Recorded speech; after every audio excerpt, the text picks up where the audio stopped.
वाहिनीत आपल्या सगळ्यांचं स्वागत। वळीयाच्या काही ठळक घडामोडींकडे। 65वा प्रजासत्ताक दिन ठाण्यात सर्वत्र उत्साहात साजरा। ऐन निवडणुकीच्या तोंडावर मनसेची टोल नाक्यांवर तोडफोड आणि अंदमानमधील पोर्ट ब्लेअर जवळ सुमारे 43 प्रवाशांना घेऊन जाणारी प्रवासी बोट उलटली। मृतांमध्ये ठाण्यातील 2 जणांचा समावेश। प्रिय ठाणेकरांनो, कित्येक भारतीयांना प्रजासत्ताक दिन म्हणजे नेमकं काय हे माहित नसल्याचं धक्कादायक सत्य आवाज माझाच्या निदर्शनास आलंय। म्हणून सर्वसामान्यांना प्रजासत्ताक दिनाचं महत्त्व सांगण्यासाठीच आमचा हा वृत्तांत। 26 जानेवारी हा भारताचा प्रजासत्ताक दिन आहे। तो राष्ट्रीय सण आहे। याबाबत प्रत्येक भारतीयाला अभिमान आहे। म्हणूनच भारतातील प्रत्येक वाडी, वस्ती, गाव, विभाग, मोहल्ला, तालुका, जिल्हा, शहर, राज्य आणि राष्ट्रात सर्वत्र प्रजासत्ताक दिन मोठ्या उत्साहामध्ये साजरा केला जातो। ध्वजारोहण करून राष्ट्रध्वजाला वंदन केलं जातं। 26 जानेवारी 1950 रोजी भारत देश प्रजासत्ताक झाला म्हणजे काय झालं तर या दिवसापासून डॉक्टर बाबासाहेब आंबेडकरांनी लिहिलेल्या आणि देशाला अर्पण केलेल्या संविधानानुसारच देशाचा राज्यकारभार सुरू झाला। म्हणजेच डॉक्टर बाबासाहेब आंबेडकरांनी लिहिलेल्या संविधानाची अंमलबजावणी ही 26 जानेवारी पासून सुरू झाली। त्यालाच प्रजासत्ताक दिन म्हणतात। हा दिन कुणामुळे सुरू झाला तर भारतीय संविधानामुळे। भारतीय संविधान कुणामुळे निर्माण झालं तर डॉक्टर बाबासाहेब आंबेडकरांमुळेच। मग ज्यांनी संविधानात लिहिलेले त्यांचे स्मरण प्रजासत्ताक दिनी झालंच पाहिजे, पण हे आपल्या देशात होताना दिसत नाही। हीच सर्वात दुर्दैवाची गोष्ट आहे। आपल्या भारत देशाचा 65वा प्रजासत्ताक दिन सोहळा सर्वत्र उत्साहात पार पडला। या प्रजासत्ताक दिनी ठाण्याच्या पोलीस मैदानावर विविध कार्यक्रमांचं आयोजन करण्यात आलं होतं। या कार्यक्रमात दुर्घटनाग्रस्त स्थळी लोकांची सुटका करणाऱ्या तसंच विविध बिकट परिस्थितीत तसंच सामाजिक आपत्कालीन परिस्थितीत आपल्या जीवाची पर्वा न करता पुढे सरसावणाऱ्या लोकांचा यावेळी पुष्पगुच्छ आणि मानधन देऊन पालकमंत्री गणेश नाईक यांच्या हस्ते सत्कार करण्यात आला। पालकमंत्री गणेश नाईक यांच्या हस्ते ध्वज फडकवून ध्वजाला मानवंदना देण्यात आली। वाहतूक पोलीस पथक, महिला पोलीस दल, गृहरक्षक दल, राज्य उत्पादन शुल्क सुरक्षा दल, अग्निशमन दल, श्वान पथक वाहन, बुलेट प्रूफ वाहन, बॉम्ब शोधनाशक पथक, अग्निशमन वाहक यांची भव्य परेड यावेळी पोलीस मैदानात काढून ध्वजाला सलामी देण्यात आली।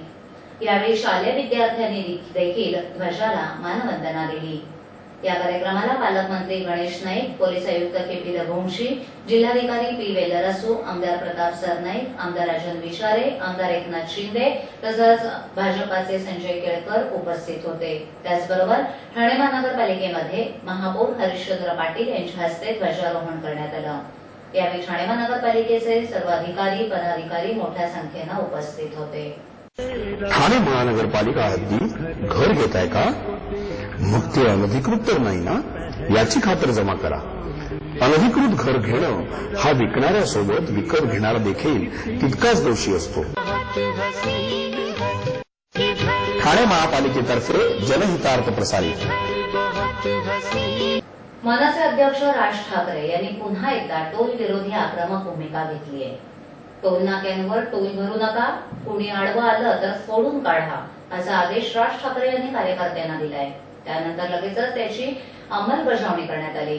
ठाणे आणि ऐरोलीतील टोल नाक्यांची तोडफोड करण्यात आली आहे। ऐन निवडणुकीच्या तोंडावर मनसेच्या या आंदोलनानं पुन्हा टोलचा विषय चिघळला हे नक्की। टोल विरोधात सर्वप्रथम मोठं आंदोलन मनसेनं केलं। त्यानंतर राज्य सरकारनं 65 टोल नाके बंद केले।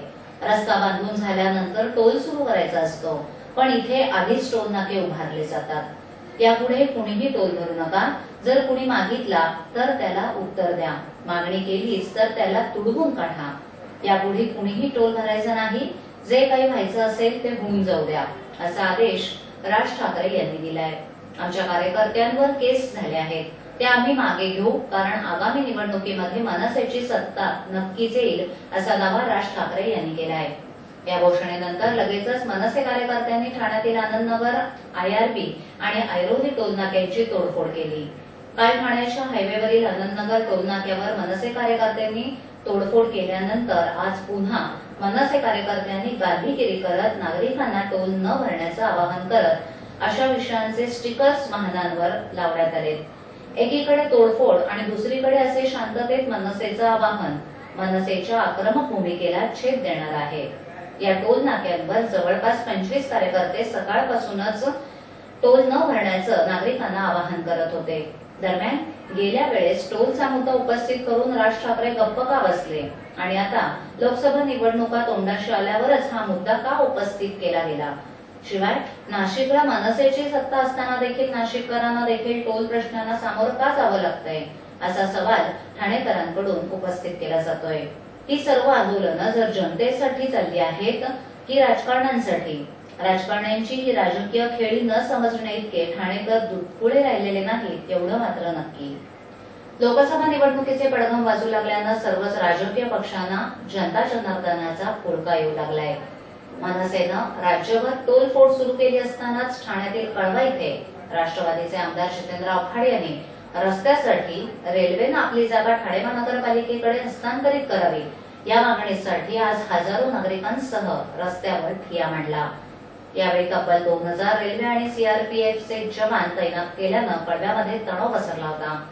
यावेळी संतप्त कार्यकर्त्यांनी रेल रोकोचा प्रयत्न केल्यानं घटनास्थळी आलेल्या रेल्वे अधिकाऱ्यांना जितेंद्र आव्हाड यांनी 8 दिवसांची मुदत देऊन आंदोलन स्थगित केलंय.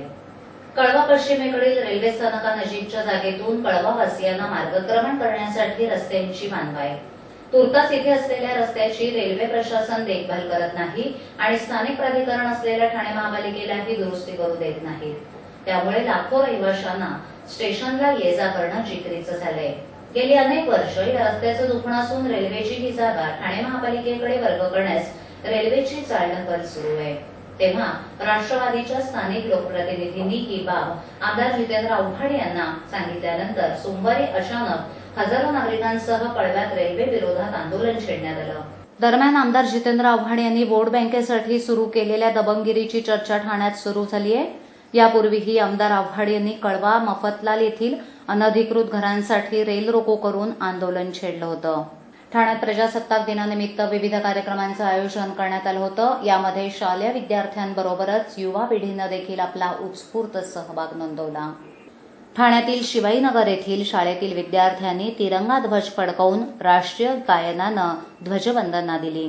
प्रजासत्ताक दिनी सकाळी 8च्या सुमारास शिवाई शाळेतील विद्यार्थ्यांची भव्य रॅली काढण्यात आली होती. त्यानंतर ठाण्यातील या शाळेतील विद्यार्थ्यांनी तिरंगा ध्वज फडकवून राष्ट्रीय गायनानं ध्वजवंदना दिली.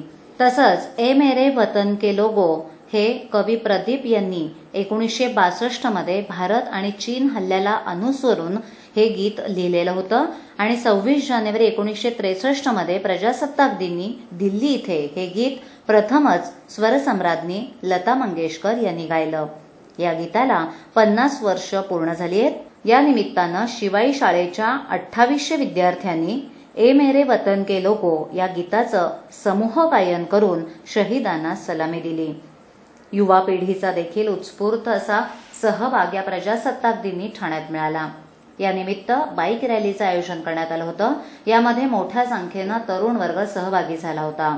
तसंच प्रजासत्ताक दिनाचं औचित्य साधून परिवर्तन बहुजन सेवा संस्था या सामाजिक संस्थेच्या वतीनं महाराष्ट्र कामगार केंद्र खोपट इथे शालेय मुलांना शैक्षणिक साहित्य आणि खाऊ वाटपाचा कार्यक्रम आयोजित करण्यात आला होता. या कार्यक्रमाला शालेय विद्यार्थी तसंच शिक्षक वर्ग उपस्थित होते. या कार्यक्रमाला स्थानिक नगरसेविका नंदा पाटील, शाळेचे मुख्याध्यापक अशोक पाटील उपस्थित होते. यावेळी विद्यार्थ्यांनी अनेक देशभक्तीपर गीतं सादर केली. परिवर्तन बहुजन सेवा संस्थेचे अध्यक्ष जयवंत भराडे, सचिव धनाजी सुरोसे, उपाध्यक्ष मधुकर मोरे तसंच संस्थेचे पदाधिकारी आणि कार्यकर्ते मोठ्या संख्येनं उपस्थित होते. शेवटी आभार प्रदर्शन करून या कार्यक्रमाची सांगता करण्यात आली.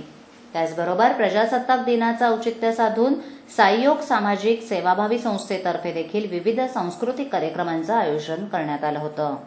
बाबा उद्या फी भरावीच लागणार. पैसे पाठवू कसे? सोपं आहे. टीजीएसबी मध्ये खातं आहे. हो आहे. गुड. एटीएम कार्ड आहे. मग पैसे इथल्या शाखेत टाका आणि त्याला कुठल्याही एटीएम मधनं काढायला सांगा. बँक नेटवर्कच्या कुठल्याही एटीएम मध्ये तुम्ही टीजेएसबीचे एटीएम कार्ड वापरू शकता. बाबा पैसे मिळाले.